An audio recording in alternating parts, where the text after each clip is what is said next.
For decades and decades together, Palestinians were denied their rightful piece of land. Militant organizations emerged, and Hamas is a militant organization.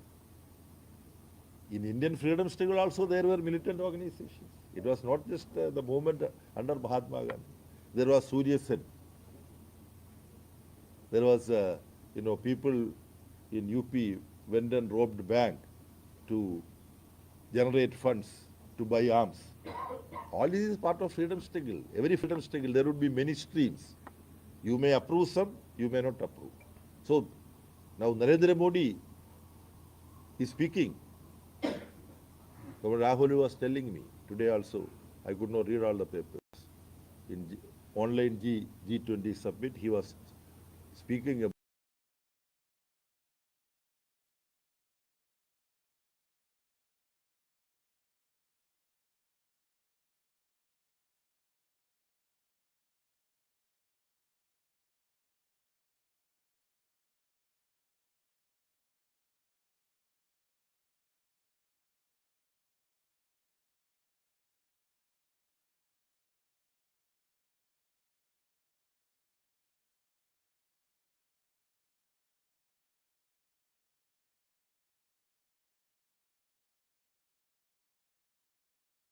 were also killed in the action of Hamas. No doubt, we cannot approve that. But as UN Secretary General said, what happened on October 7th was not in a vacuum. There is a context. What was that context? Our party Central Committee, in fact, 3 months ago, 3.5 months ago, discussed it. In the year 2023, this year, from January till October 6th, 248 Palestinians were murdered by Zionists, Israeli militia, and their armed gangs of their horrible violation, demanding ceasefire and immediate medical assistance. Government of India not voting, India government's representatives not voting for that ceasefire and immediate medical attention actually shocked the world. This is the policy of Narendra Modi, because now Narendra Modi and RSS identifies with Zionism and Netanyahu. And it is a big contradiction. When Jews were persecuted in German concentration camp, what was the position of RSS? When Jews were victims under Nazi Germany, Goldwalker wrote that what Hitler does in Germany for the final solution, solving the minority question in Germany, this is a model for us. Now when the same victims under Nazi Germany, they are behaving like Nazi Germany towards Palestinians, then Narendra Modi is supporting Zionists who are following the Nazi policy. Now, I conclude by saying that, as we know, some understanding has been arrived at. That is not temporary, that is not formally started working also. 4-day ceasefire, exchange of people who are under custody. Hamas apparently has agreed to release some hostages, aside the promise that Palestinians in Israeli jail, they would be released. Then future possibility would be explored, whether the 4-day ceasefire would be continued or not. There are efforts to work this out. Though this is too late, we hope that this would work. And there is a very important lesson. This temporary possible truce, which has not yet been effected, this situation has been created by the solidarity movement in the world. In America, where Jews play a very important political role, even in American politics, there, the, one group of Zionist Jews are there, but thousands and thousands of ordinary Jews, they came out in demonstration saying that Israel should not do this in our name. Don't take our name when you do these inhuman atrocities. They want Joe Biden also, not in the name of Jews. Such atrocities can be committed in Gaza. Then in London, in Paris, in Germany, everywhere.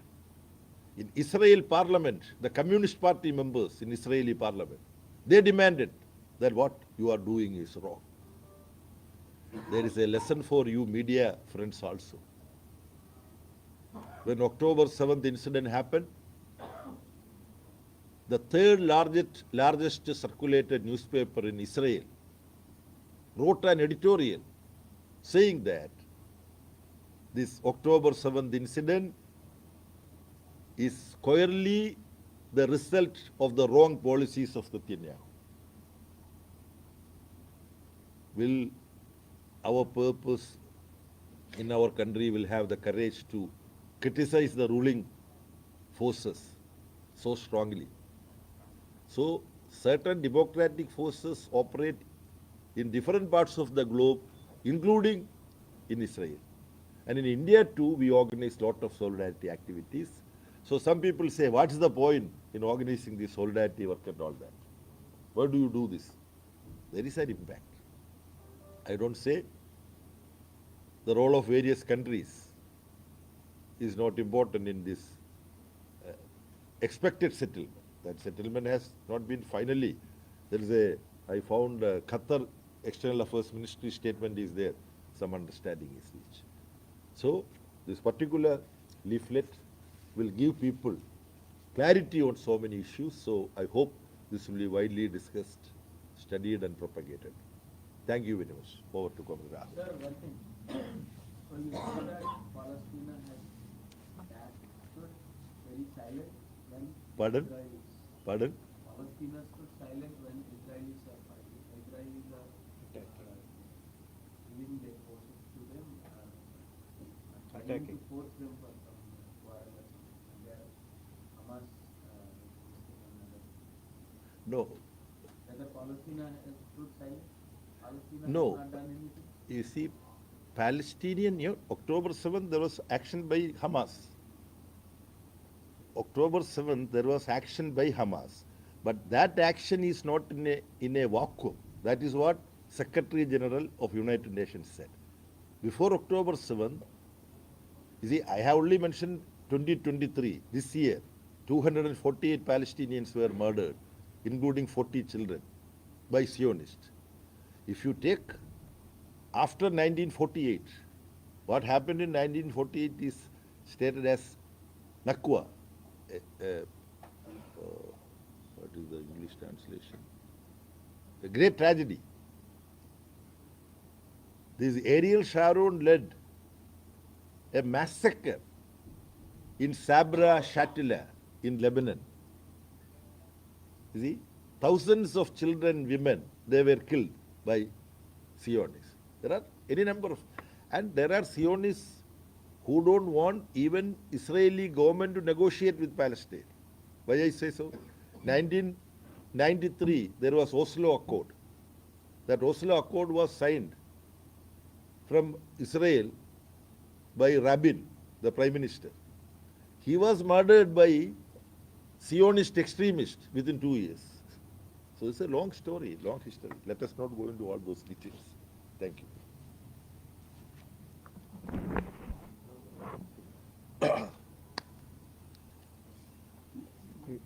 Yeah, you can do that. That will be better.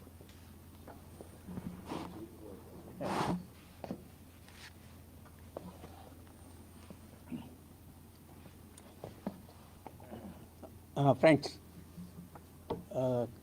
Comrade baby గారు పాలస్తీనా మీద Israel యుద్ధం గురించి విడుదల చేసిన పుస్తకం గురించి వివరించారు. నేను ఒక విషయం జత చేస్తాను. మోడీ గారు నిన్న 2 విషయాలు చెప్పారు. ఒకటి, అమాయకుల్ని చంపడం అనేది బాధాకరంగా ఉంది అని చెప్పారు. అలా జరగకూడదని చెప్పారు. రెండవది, ఇప్పుడు ఆ స్థానికంగా జరుగుతున్న యుద్ధం ఆ ప్రాంతం అంతా విస్తరించే ప్రమాదం ఉంది, అది జరగకూడదు అని చెప్పారు. అంతవరకు ఆయన చెప్పడంలో అర్థం ఉంది, కానీ దానికి అంతవరకు పరిమితం కావడం అనేది చాలా అన్యాయంగా ఉంది. ఈరోజు అమాయకులు చనిపోకుండా ఉండాలంటే యుద్ధం ఆగాలి, కానీ మోడీ గారు ఆ యుద్ధం వెంటనే ఆపండి అని ఇజ్రాయెల్కి చెప్పడం లేదు. ఇజ్రాయెల్ యుద్ధం ఆపకుండా అమాయకులు చనిపోకుండా ఎలా ఉంటారు అనేది మోడీ గారు సమాధానం చెప్పాల్సి ఉంటుంది.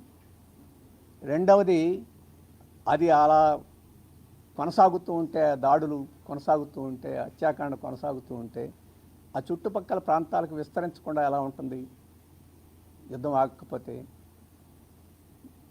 ఆయన కోరికలే నిజమైతే, అవి హృదయంలో నుంచి వస్తుంటే ఆయన ఇజ్రాయెల్కి ఈ పాటికే విజ్ఞప్తి చేయాలి, వెంటనే యుద్ధం ఆపండి, చర్చల ద్వారా పరిష్కరించుకోండి అని చెప్పాలి. ఇప్పటి వరకు ఆ మాట చెప్పడం లేదు. అందుకని మోడీ గారి యొక్క ప్రకటనలన్నీ ఆ యొక్క ప్రాపగాండా స్టంట్ తప్ప ఈరోజు ప్రపంచ శాంతికి ఆయన దోహదపడే పద్ధతులు లేడు అని చెప్తుంది. ఆయన చెప్తున్నారు, నేను విశ్వగురువుని, మన దేశం విశ్వగురువు అయిందని. విశ్వగురువు మాట్లాడినట్టు లేదు. అది చిన్న ఇజ్రాయెల్ దేశానికి వంతబడినట్టుగా ఉన్నది. నిజంగా విశ్వగురువు అయితే G20 నిర్వహించినప్పుడు ప్రపంచం అంతా మన వైపునే చూస్తుంది అని చెప్పేసి ఆయన సర్టిఫికేట్లు ఇచ్చుకోవడం నిజమైతే, ఇజ్రాయెల్కి ఈ పార్టీకి చెప్పాల్సింది, మీరు వెంటనే యుద్ధం ఆపండి, చర్చిద్దామని చెప్పేసి చెప్పి ఉండాల్సింది. ఆ రకంగా చెప్పలేదు. అందుకని ఇజ్రాయెల్ చేస్తున్న యుద్ధ నేరాలకి వత్తాసు పలికే పద్ధతిలో ఇంత పెద్ద ప్రజాస్వామిక దేశానికి ప్రధానిగా ఉన్న ఆయన వ్యవహరించడం అనేది చాలా సిగ్గుచేటైన విషయం. అందుకని ఇప్పటికైనా ఇజ్రాయెల్ పట్ల తన వైఖరిని ఈ ప్రభుత్వం మార్చుకోవాలని చెప్పేసి మేము కోరుతున్నాం. శాంతి కోసం దోహదం చేయాలని చెప్పేసి కూడా కోరుతున్నాం.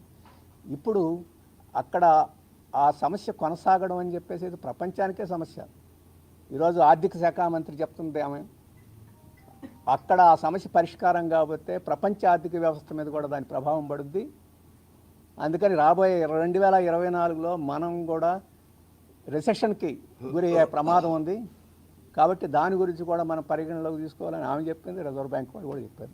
అందుకని ప్రపంచ ఆర్థిక వ్యవస్థకు కూడా ఒకవైపున అక్కడ ఉక్రెయిన్ జరుగుతున్నది, ఇంకొక వైపున ఇది జరుగుతుంది. ఇది ప్రపంచ ఆర్థిక వ్యవస్థను కూడా దెబ్బతీసే పరిస్థితిలో ఉంటే ఒక పెద్ద దేశం మనం నిర్వహించాల్సిన అంతర్జాతీయ బాధ్యత నిర్వహించాల్సి ఉంది. అది చేయాలని చెప్పేసి మేము కోరుతున్నాం.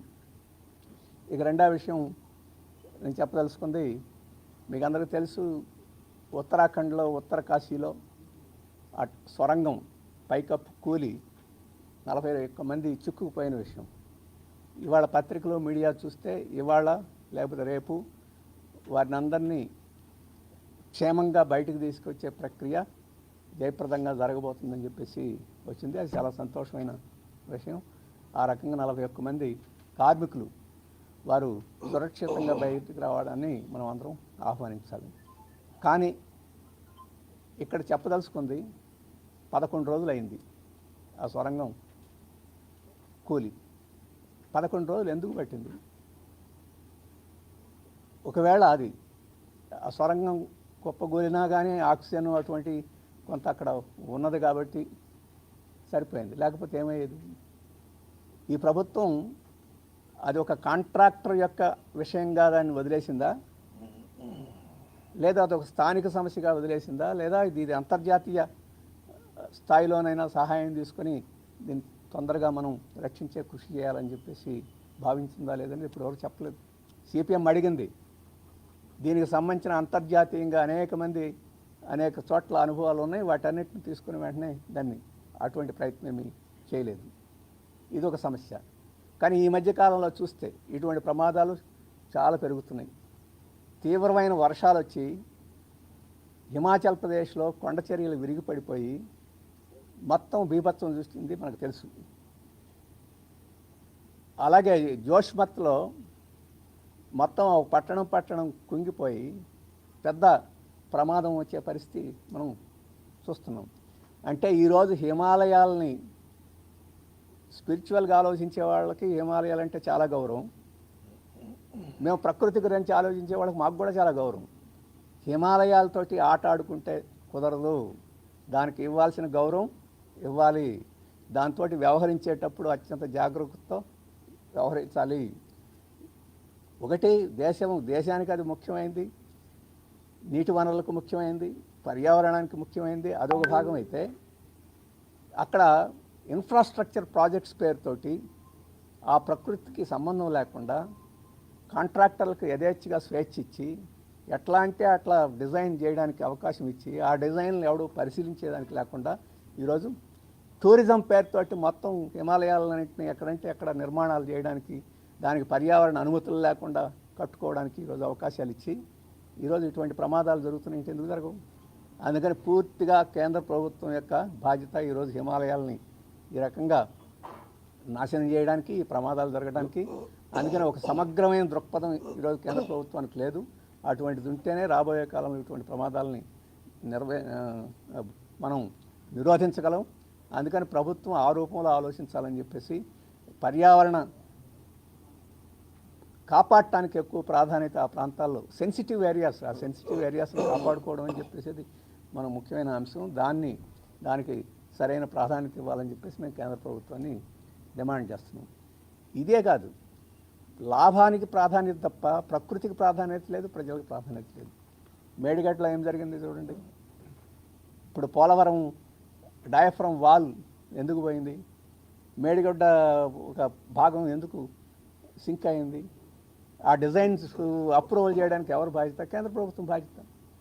ఆ డిజైన్స్ కాంట్రాక్టర్లను వాళ్ళు తయారు చేసుకోమన్నారు, వాళ్ళు తయారు చేసుకొని నిర్మాణం చేసేదానికి పర్యవేక్షణ చేసిన వాళ్ళు లేరు, చూసినా కానీ దాన్ని పట్టించుకున్న వాళ్ళు లేరు. అందుకని ఈరోజు ఈ రెండు చోట్ల పెద్ద డిజాస్టర్స్ జరిగినాయి. ఆ ఖర్చు చాలా విపరీతంగా పెరిగిపోయింది. అందుకనే మీకు అందరికీ మీలో కొంతమంది ఉండొచ్చు, ఆ రోజు పోలవరం ప్రాజెక్ట్ తీసుకున్నప్పుడే సిపిఎంగా చెప్పింది, గోదావరి నది మామూలు నది కాదు, చాలాది సంక్లిష్టమైన నది, ఆ నదిలో ఇసుక లోతు చాలా లోతుగా ఉంటుంది, అందుకని గోదావరిని ఆషామాషిగా మీరు డీల్ చేస్తే కుదరదు అని చెప్పి సిపిఎం చెప్పింది. సిపిఎం అంటే అదే అనేక మంది శాస్త్రవేత్తలను కన్సల్ట్ చేసి, మీకు ప్రొఫెసర్ శివాజీరావు అని చెప్పేసి ఆంధ్ర యూనివర్సిటీలో ప్రొఫెసర్ ఉండేవారు, ఆయన స్పష్టంగా చెప్పారు, అక్కడ గోదావరిలో ఆషామాషిగా కడితే ఆ డ్యామ్ పగిలిపోయి 2 జిల్లాలు మునిగిపోతాయని చెప్పేసి ఆ రోజు చెప్పాడు. ఇప్పుడు డయాఫ్రామ్ వాల్ అంత లోతును కడితే దాని కింద ఇసుక పోయి దాన్ని మేడిగడ్డ రిజర్వాయర్ కడితే దాంట్లో ఇసుక పోయింది.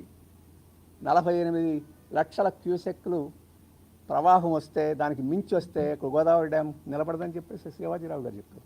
వీటన్నిటిని లెక్క చేయకుండా ఈరోజు డిజైన్స్ కేంద్ర ప్రభుత్వం సెంట్రల్ వాటర్ కమిషన్ దానికి డిజైన్స్కి అప్రూవల్కి బాధ్యత. ఈరోజు వాళ్ళు వచ్చి కమిటీలు వేసి అది ఇది అని చెప్తున్నారు. ఇక్కడ రాష్ట్ర ప్రభుత్వాలు ఎంత బాధ్యతో కేంద్ర ప్రభుత్వం అంతే బాధ్యత. ఈరోజు అక్కడ కానీ ఇక్కడ కానీ ఈ నష్టానికి ఈ రాష్ట్ర ప్రభుత్వాల అకౌంటబిలిటీ కాదు, కేంద్ర ప్రభుత్వం అకౌంటబిలిటీ కూడా ఉండాలి. సాక్షాత్ ప్రధానమంత్రి దీనికి సమాధానం చెప్పాలి. సెంట్రల్ వాటర్ కమిషన్ వారు ఎందుకు ఇటువంటి డిజైన్స్ని అప్రూవ్ చేశారో చెప్పాలని చెప్పేసి కూడా మేము కోరుతున్నాం. ఇప్పుడు కమిటీల మీద కమిటీలు వేశారు, ఆ కమిటీలు లేదు.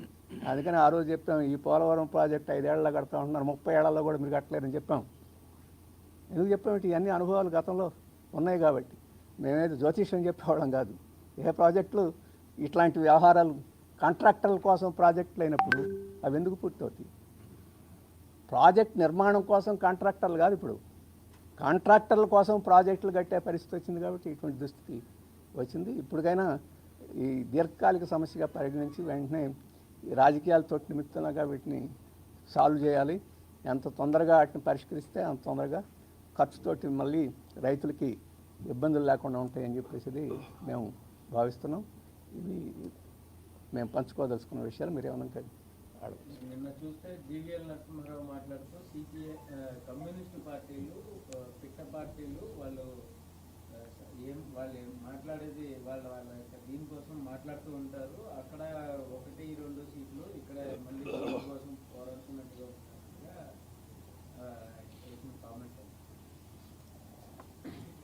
మరే ఆయన పిట్టల గురించి ఏ ఉద్దేశంతో అన్నాడు, కానీ భారతదేశంలో పిట్టలంటే చాలామంది గౌరవం. ఇప్పుడు హంస సందేశాలు ప్రేమల్లో అన్నీ పిట్టలే పాల్గొన్నాయి. మన కథలన్నింటిలోనూ చిరకలు పావురాలు వార్తాహరులుగా పనిచేసినాయి. కాబట్టి భారతీయ సాంప్రదాయంలో పిట్టలకున్న ప్రాధాన్యత ఇంకెవరికి లేదని నేను చెప్పదలుచుకుంది. అందుకని మమ్మల్ని పిట్టలతోటి పోల్చినందుకు ఆయనకు ఒక ధన్యవాదాలు. పిట్టలు లేకపోతే పర్యావరణమే లేదు. ఇప్పుడు ధాన్యం కానీ ఇంకోటి కానీ పిట్టలు లేకపోతే, అందుకని మాకేమీ అది ఏదో అగౌరవంగా భావించట్లే. కానీ ఒకటి మాత్రం చెప్పగలం, మేము పిట్టల పార్టీలు ఏం కానీ రాబందుల పార్టీలు మాత్రం కాదు. వారు రాబందుల పార్టీలు. తినడం, నాశనం చేయడం, డెస్ట్రాయ్ చేయడం తప్ప వాడికి ఇంకొకటి ఏమీ తెలియదు. మేము పిట్టలని ప్రకృతిని కాపాడేదానికి వరకు వచ్చేవాళ్ళం తప్ప, అంటే ప్రజల సమస్యల కోసం వాటి కోసం పనిచేసే పార్టీలు మావి. వాళ్ళు రాబందులు, పెట్టుబడిదారులు. ఏమి ఉత్పత్తి ఉండదు, ఏమీ సమాజానికి సేవ ఉండదు, సమాజాన్ని నాశనం చేయడానికి మాత్రం రెడీగా ఉంటారు. అందుకని వాళ్ళకే